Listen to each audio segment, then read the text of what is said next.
Many, many years ago, in 16th century Spain, in an area known as La Mancha, there lay a quiet little village. And in the village, there was a large estate that belonged to a middle-aged gentleman named Alonso Quijano. Instead of taking care of his estate like most other gentlemen at the time, Alonso Quijano preferred to read books about chivalry, about knights in shining armor. And the more he read, the more he envied the knights of old. They led such exciting lives. He imagined that he was a brave knight on a fast steed riding through the land, protecting maidens in distress and slaying dragons and monsters. Sancho! Yes, sir. May I help you? Sancho, I will become a brave knight and you my squire. We will ride through the land and uphold justice for all. He was very serious. He changed his name to Don Quixote and wore his great-grandfather's armor. He then mounted a common plow horse and named it Rocinante. And along with his faithful squire, he was ready for his first adventure as a knight.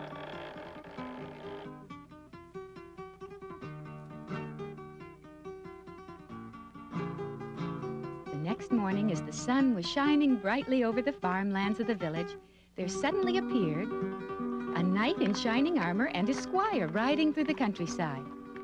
Everyone stopped their work to have a look at this strange sight. They just couldn't believe their eyes. Sancho, there is much to do. We must push on. The work of a brave knight is never done.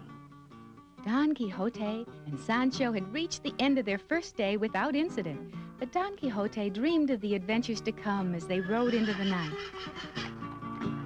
The people of the village thought that Don Quixote's behavior was very peculiar.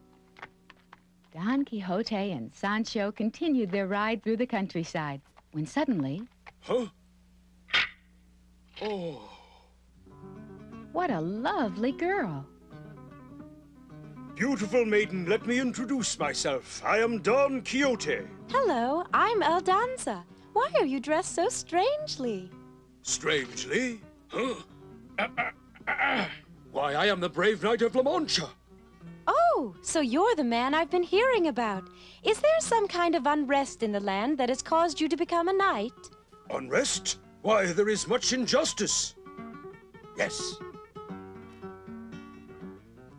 Aldonza gave him a rose. She realized that he was quite harmless. Our brave knight is a real gentleman. Oh. Oh.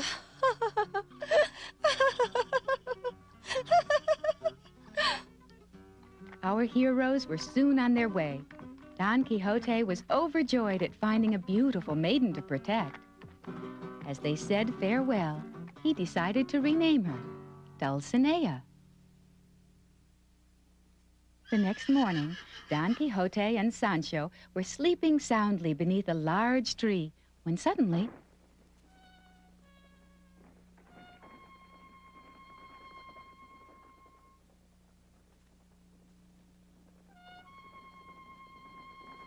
Huh?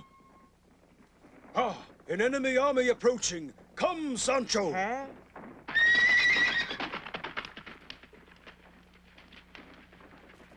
Master, master.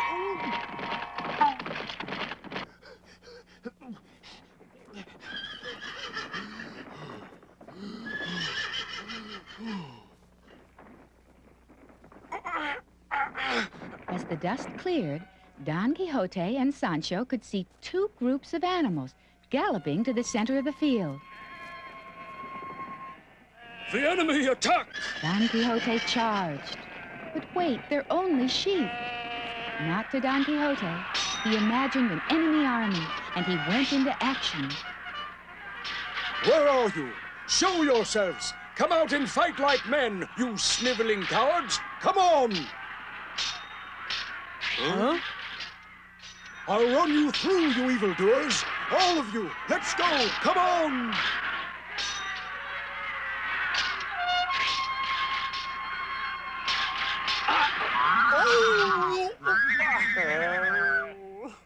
Don Quixote has fallen from his horse.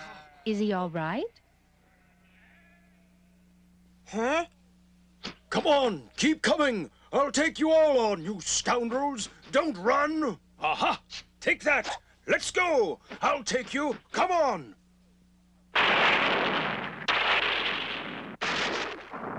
There was a terrible storm that night, but our brave hero and his loyal servant pushed onward. Or at least they tried to. The winds were blowing so hard that every time they moved forward, they were blown back. They had a hard time getting anywhere. They struggled and struggled to fight the wind. It was a difficult battle. Finally, Sancho had to push his master's horse to get them moving forward. Don Quixote was determined to find adventure, and Sancho faithfully helped him in any way he could. They came upon some windmills that were spinning rapidly in the winds of the storm. Don Quixote and Sancho continued to struggle against the elements. The windmills, illuminated by the lightning, looked mysterious. And with Don Quixote's imagination, these huge spinning mechanical structures could appear to be almost anything. Sancho, my lance. Sancho couldn't understand why Don Quixote wanted his lance, but being the faithful companion that he was, he brought his master the weapon. He looked at his master and then for the enemy. But he saw no one, just the windmill standing tall against the flashing lightning and crackling thunder.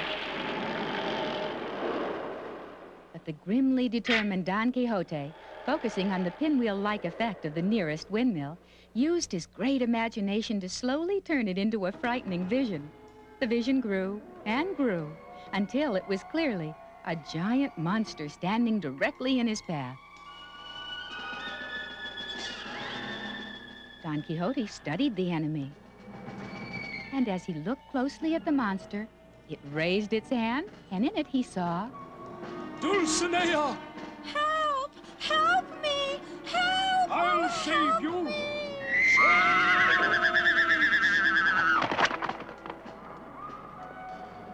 Master!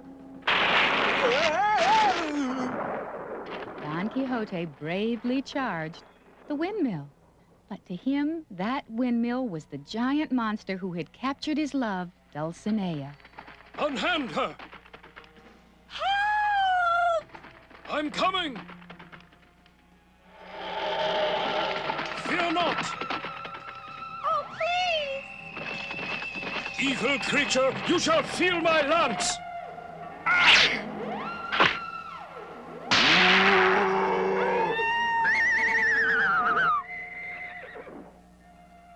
Poor Don Quixote. He had speared the sail of the windmill, and it had hurled him into the air. And so our brave knight had come to the end of another imaginary adventure. The next day, the sails of the windmills turned peacefully from a cool, steady breeze. The sky was clear, and the air was fresh and clean from the fallen rain.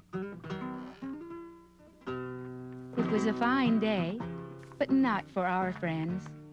Our brave knight had suffered his first defeat, and loyal Sancho led his injured master home to nurse his wounds. Don Quixote believed that some kind of evil magic had turned that giant into a windmill. Oh! Don Quixote was weary. What happened? Huh? Oh, my Dulcinea! I'm so glad you're safe. I would fight all the giants in the land for you. Oh, Don Quixote, you'll never see the world as others do. When the townspeople laughed, Don Quixote was unconcerned.